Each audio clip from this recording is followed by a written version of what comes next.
एक किसान की जो है 6 लाख रुपए उसकी बचत हो जाएगी। नहीं, बहुत बड़ी एक बात है, छोटे किसान के लिए बहुत बड़ी बात, बड़ी अनाज के बारे में सब कुछ, खान पान के बारे में, पोषक तत्वों के बारे में, बीमारियों के बारे में सब कुछ लिखा गया है।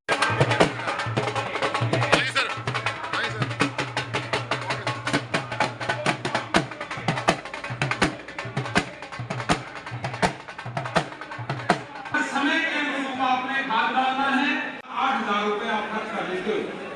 तो इन दो चीजों पे अगर आप मेनली ध्यान दोगे तो गारंटी की बात है कि 20-25% आप अपना काम करना है। कॉस्ट ऑफ कल्टीवेशन का मतलब है कि ये मिलेट इंटरनेशनल ईयर माना गया है, घोषणा की गई है। ये तो हमारे माननीय प्रधानमंत्री के प्रयासों से तो क्या है, मोटे अनाजों की जानकारी देने के लिए एग्रीकल्चर डिपार्टमेंट की तरफ से एक आज जिला स्तरीय प्रोग्राम किया गया। इसमें जो है काफ़ी संख्या में हमारे किसान भाइयों ने भाग लिया और में जितने भी साइंटिस्ट थे अलग अलग डिपार्टमेंट से, कोई पशुपालन से था, कोई एग्रीकल्चर थे, हॉर्टिकल्चर से था, तो उन्होंने मिलेट से था, तो उन्होंने अपनी किसानों को पूरी जानकारी दी। उन्होंने ये कहा भी मोटे अनाज हम मतलब उगा करके हम इससे क्या है अपने स्वास्थ्य को भी ठीक रख सकते हैं, हम जो पर्यावरण को भी सुरक्षित करने में अहम भूमिका निभा सकते हैं। क्योंकि मोटे अनाज हम पैदा करते हैं तो उसके लिए जो है उनको परवस्त होने के लिए कम पानी की जरूरत पड़ती है, उससे पर्यावरण भी इससे दूषित नहीं होता। इसलिए तो पानी की बचत होगी, पर्यावरण शुद्ध होगा, और जब उनको हम खाएंगे मोटे अनाजों को, निश्चित तौर से हम उनको खा करके स्वस्थ रह सकते हैं। आज के जो प्रोग्राम का ये उद्देश्य था, जानकारी देनी थी, जागरूक करना था किसानों को। और इस अवसर पर जो है इसको प्रबंधन को लेकर, जैसे पराली प्रबंधन है, उसके लिए कितनी योजना सरकार के लिए हैं उनके बारे में भी आज चर्चा हुई है। देखिएगा आपके सामने जो है कृषि यंत्र जो है सरकार जो है कृषि यंत्र जो सब्सिडी पे दे रही है, मतलब 6 लाख रुपए तक के ऐसे यंत्र आज यहाँ पर वेरीफाई करके किसानों को दी जाएगी। जो 6 लाख रुपए तक की सब्सिडी जो है किसानों के खाते में जाएगी। इसके बाद जो है जो प्रश्न उत्तर भी यहाँ पर हुए, जिन किसानों ने अपने ठीक उत्तर दिए उनको आज सम्मानित करके उनको कुछ ना कुछ कृषि यंत्र देने का फ्री ऑफ कॉस्ट यंत्र भी दिया, ताकि वो आगे खेती के बारे में अपनी जानकारी रखें और बढ़ाएं। बहुत सी योजना देखिएगा आप, सारी की स्टॉल लगाई है। देखिए जितने भी यंत्र खड़े हैं ये किसानों को जागरूक करने के लिए भी, वो भी इन यंत्रों को मतलब परचेज करके सब्सिडी तो है अपनी खेती को अच्छी तरह से मतलब वो आगे बढ़ा सकते हैं, जिससे उसकी अच्छी इनकम होगी, हमारा पर्यावरण सुरक्षित रहेगा।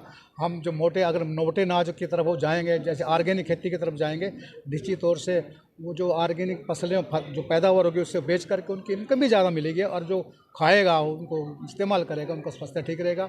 इस प्रकार की जानकारी देने के लिए जो है जो हमारी प्रदेश की सरकार है और जो हमारी केंद्र की सरकार है माननीय प्रधानमंत्री के नेतृत्व में, वो सारी जो इसकी जानकारी देखिएगा। मैं फ़ायदा तो देखो ये लोग बताएंगे, इनसे इंटरव्यू करो कितना फ़ायदा हो रहा है। आप देखिएगा अब एक किसान को 6 लाख रुपए जो उसके खाते में सब्सिडी चले, कितनी बड़ी बात होगी। एक किसान की जो है 6 लाख रुपए उसकी बचत हो जाएगी। नहीं तो उसको पता 6 लाख किसान के लिए बड़ी बात है। इसी प्रकार से 1,05,000 की जो सब्सिडी जो है सुपर सीडर है उसकी मिल जाएगी। तो देखिएगा आप कह सकते हैं, मैं भी कहता हूँ, आप भी कहेंगे ये बात को तो मानेंगे भी। सरकार जो किसानों के हित के लिए, कल्याण के लिए बहुत योजना चला रही है। अगर मैं आज किसान निधि प्रधानमंत्री किसान निधि की बात करूं तो उसमें 6,000 रुपये हर साल जो किसानों के खाते में जाते हैं। बहुत बड़ी एक बात है, छोटे किसान के लिए बहुत बड़ी बात, बड़ी महत्व रखती है। तो निश्चित तौर से सरकार का ध्यान है। देखिएगा हम जो है गेहूँ और चावल ही धान ही उगाते रहे, हम दूसरी फसलों को बीजना छोड़ गए। जैसे मक्की को हम छोड़ गए, चना बोते थे छोड़ गए। पहले हमारे बाग होते थे जो हमारे को फल भी देते थे, जैसे आम है, उससे हमारा पर्यावरण भी दूषित होता, हमारा स्वास्थ्य भी ठीक था। हमने बाग जो है बाग काट दिए।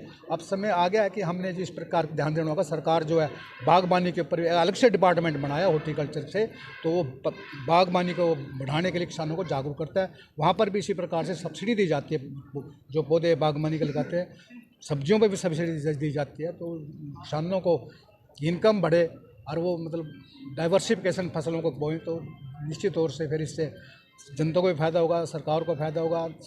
अल्टीमेटली तो इससे हमारा प्रदेश आगे बढ़ेगा, हमारा देश आगे बढ़ेगा।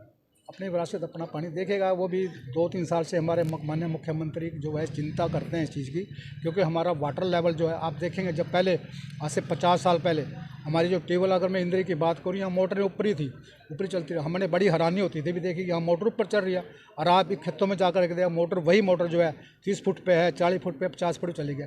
तो पानी का वाटर लेवल ये घटता जा रहा है हर साल। अगर इसी प्रकार से पानी को हम वो करते रहेंगे, पानी को नहीं बचाएंगे, आने वाले पीढ़ियों को बड़ी ये पानी नहीं मिलेगा, बड़ी चिंता का विषय हो जाएगा। फिर पानी हमारे को पता नहीं, फिर लाने के लिए समुद्रों में खोज सर्च करना पड़ेगा, वहाँ जाना पड़ेगा। तो इसलिए हमने भावी पीढ़ियों के लिए भी हमने पानी बचा के रखना है। इसलिए ये है पानी मेरी फसल मेरी पानी की विरासत जो है, पानी को बचाने का काम करेंगे। जो किसान भाई देखेगा, जो धान हम लगाते हैं उसमें ज़्यादा मतलब पानी इस्तेमाल किया जाता है।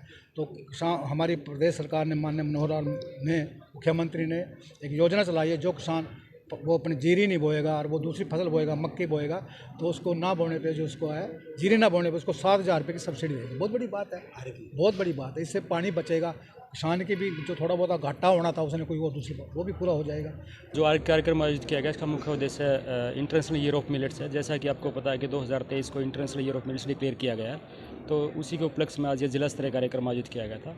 इसमें विभिन्न वक्ताओं द्वारा मिलेट्स के बारे में जानकारी दी गई। मिलेट्स किस प्रकार हमारी हेल्थ को इम्प्रूव करते हैं, हेल्थ के साथ साथ जो है पर्यावरण को भी बनाए रखने में पर्यावरण रखने में भी कामयाब हैं, क्योंकि जो मिलेट्स होते हैं उनमें एक तो पानी बहुत कम लगता है, वो ऐसी ज़मीन पे भी पैदा हो सकते हैं जहाँ दूसरी फसलें कम पैदा होती हैं।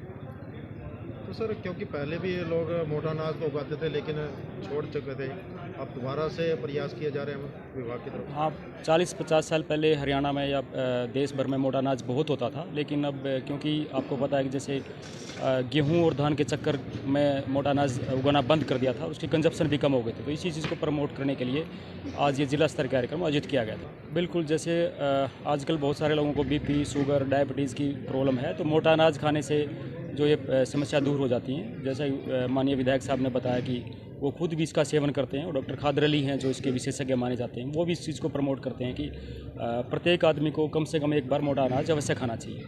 विभाग की तरफ से आज मोटा अनाज के उपलक्ष्य में जिला स्तरीय कार्यक्रम आयोजित किया गया। इसमें किसानों को हमने जो बुकलेट उपलब्ध कराई गई, उसमें मोटा अनाज के बारे में सब कुछ, खान पान के बारे में, पोषक तत्वों के बारे में, बीमारियों के बारे में सब कुछ लिखा गया है। पराली प्रबंधन सरकार की एक महत्वपूर्ण योजना है जिसको हम क्रॉप रेजिड्यू मैनेजमेंट के नाम से भी जानते हैं। इसमें एक्सीटू स्टाफ मैनेजमेंट और इंस्टीट्यूट स्टाफ मैनेजमेंट 2 कंपोनेंट हैं। तो विभाग द्वारा और प्रशासन द्वारा मिलकर इसमें कार्यक्रम आयोजित किए गए, जिला स्तर के, खंड स्तर के, गांव स्तर के। इसमें किसानों को जागरूक किया गया कि पराली न जलाएं, और पराली न जलाने के एवज में जो किसानों को 1,000 रुपये प्रति एकड़ है वो भी किसानों को जानकारी उपलब्ध कराई गई। इसमें किसानों ने बढ़ चढ़ कर भाग लिया, और जिला करनाल जिसमें कि मेन जो धान प्रोड्यूसर ज़िले हैं उसमें प्रथम आया है, क्योंकि हमने यहाँ लगभग 60% के आसपास जो है पराली जलाने की घटनाओं को कंट्रोल किया है। 2021 में 957 एक्टिव फायर लोकेशंस प्राप्त हुई थी, 2022 में 301 एक्टिव फायर लोकेशंस प्राप्त हुई थी, और इस वर्ष 2023 में केवल 126 एक्टिव फायर लोकेशंस प्राप्त हुई हैं। तो हम कह सकते हैं कि पिछले वर्ष की तुलना में जिला करनाल में 60% एक्टिव फायर लोकेशंस कम हुई हैं, और इसको सभी ने सराहा है। माननीय सुप्रीम कोर्ट द्वारा भी जो है हरियाणा प्रदेश को इसमें सराहा गया कि हरियाणा ने बहुत अच्छा काम किया है, और दूसरे प्रदेशों को भी सलाह दी गई कि हरियाणा को जैसे हरियाणा ने काम किया है इसी तरीके से काम करें, और किसानों को जो इसमें कृषि यंत्रों पर सब्सिडी दी है वो भी दी जाए, और जो 1,000 रुपये प्रति एकड़ है वो भी किसानों को उपलब्ध कराया जाए। भूमिगत पानी को बचाने के लिए सरकार बहुत गंभीर से प्रयत्न कर रही है। इसमें विभाग द्वारा मुख्यतः 2 स्कीम लागू की हैं, जिसमें DSR, धान की सीधी बजाई, और दूसरा मेरा पानी मेरी विरासत।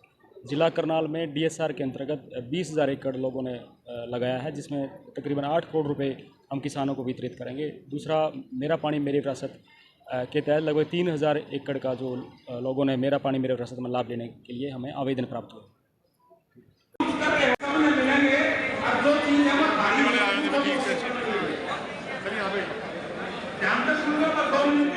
मल्टीग्रेन दलिया जिसने बाबा रामदेव बेच रहा है तो वो 350 रुपए किलो बिके। तो आपने बहुत बहुत धन्यवाद।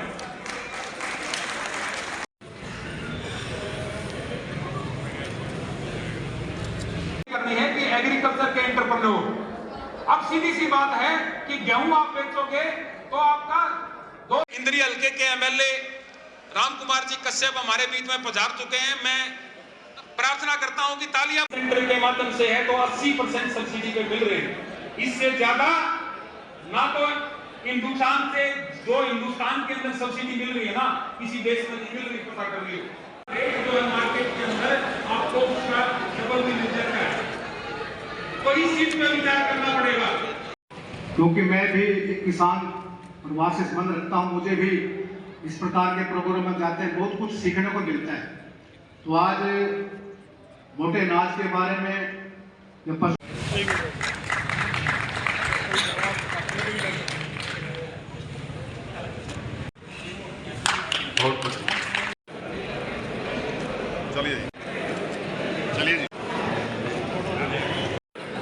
बुढ़नपुर नाम लेके यहीं बैठना है आपने सबने।